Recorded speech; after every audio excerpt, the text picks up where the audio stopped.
Before the story begins, I'd like to ask you to subscribe and like. This will help the channel grow. The Vanishing Tide, a coastal town detective story.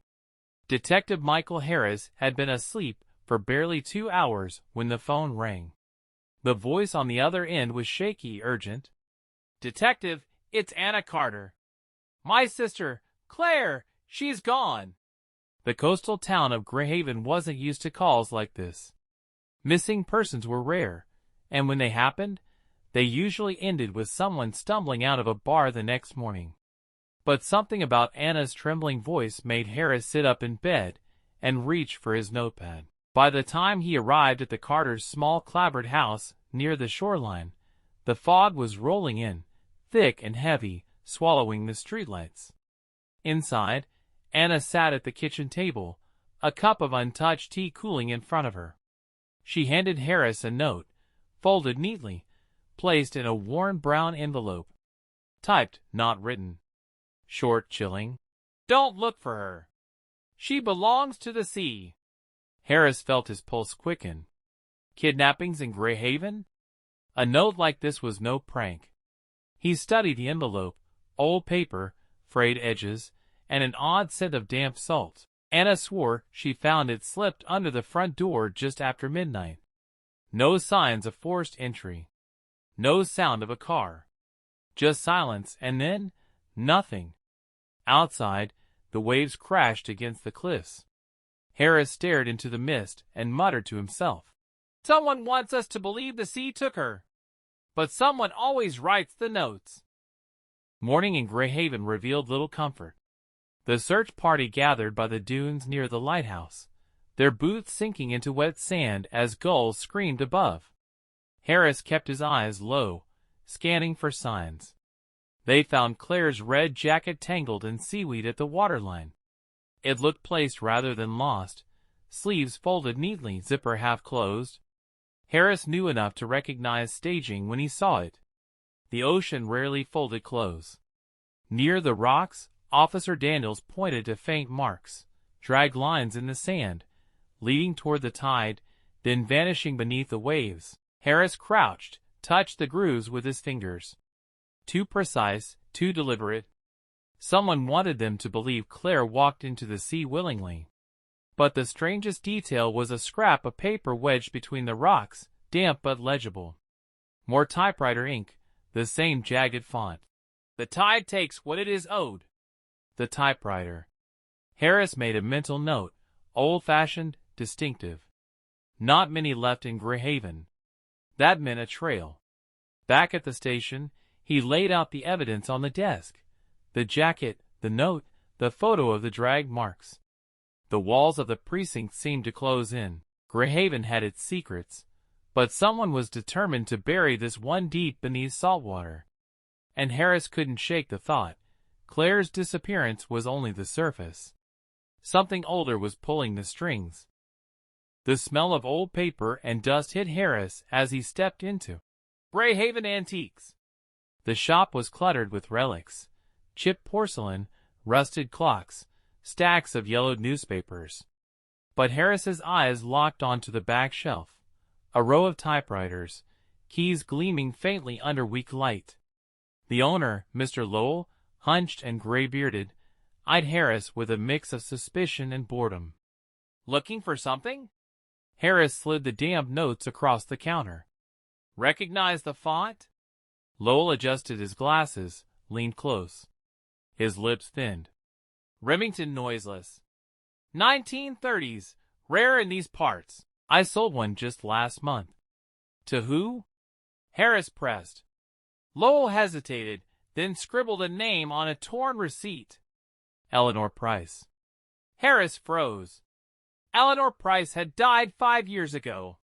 Confused, he checked the records back at the precinct. Sure enough, Eleanor was buried in Greyhaven Cemetery. But the address on the receipt wasn't her old home. It was an abandoned boarding house near the cliffs. At dusk, Harris approached the house.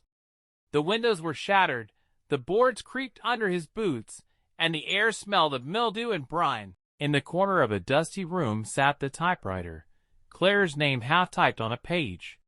The detective felt a chill creep down his spine. Someone wanted him here. Someone was watching. Greyhaven Cemetery stretched along the cliffside, where tombstones leaned like tired soldiers against the ocean wind. Harris followed the lead reluctantly, but every clue pointed back here. By nightfall, the fog had thickened, curling between gravestones. He spotted something red near the mausoleum. His pulse quickened. Claire's scarf, tied deliberately around an iron handle. Next to it, another note. She waits between worlds. As Harris pocketed the evidence, he noticed movement in the fog. A figure stood several rows away, still watching. He called out, but the figure didn't move. Only when Harris advanced did the shape vanish into the mist, leaving boot prints that led nowhere. Anna later confirmed the scarf was Claire's. But she insisted Claire had been terrified of cemeteries ever since they were children. Why would she come here willingly? Harris didn't have an answer. What unsettled him more was the fresh earth he had noticed near Eleanor Price's grave, recently disturbed. And the question burned deeper in his mind, was this case about Claire at all, or had she stumbled onto something, or someone, much older, hidden beneath Greyhaven's soil? The abandoned boarding house became Harris's second home. He returned with a lantern, determined to uncover more. In the basement, he found stacks of old town records, rotting ledgers, and scattered journals. Someone had been living here, or hiding here, for months. On the wooden table sat the Remington typewriter, this time with multiple sheets covered in cryptic phrases. Some repeated, "The sea claims," "The sea returns." Others were worse, lists of names. Claire's was the last, but above her were three others. Locals reported missing decades ago, their cases never solved. Beside the machine lay photographs. Old, black and white portraits of women, each with their eyes crossed out in ink. Then came the sound, faint footsteps above. Harris killed the lantern, drew his gun, waited. Silence. Only the drip of water in the basement. Whoever had been there was gone, but not far.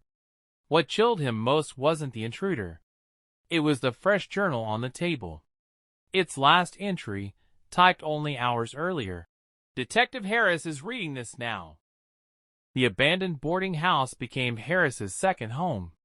He returned with a lantern, determined to uncover more. In the basement, he found stacks of old town records, rotting ledgers, and scattered journals. Someone had been living here, or hiding here, for months. On the wooden table sat the Remington typewriter, this time with multiple sheets covered in cryptic phrases. Some repeated, "The sea claims," "The sea returns." Others were worse, lists of names. Claire's was the last, but above her were three others. Locals reported missing decades ago, their cases never solved. Beside the machine lay photographs. Old, black and white portraits of women, each with their eyes crossed out in ink. Then came the sound, faint footsteps above. Harris killed the lantern, drew his gun, waited. Silence. Only the drip of water in the basement. Whoever had been there was gone, but not far. What chilled him most wasn't the intruder. It was the fresh journal on the table. Its last entry, typed only hours earlier. Detective Harris is reading this now.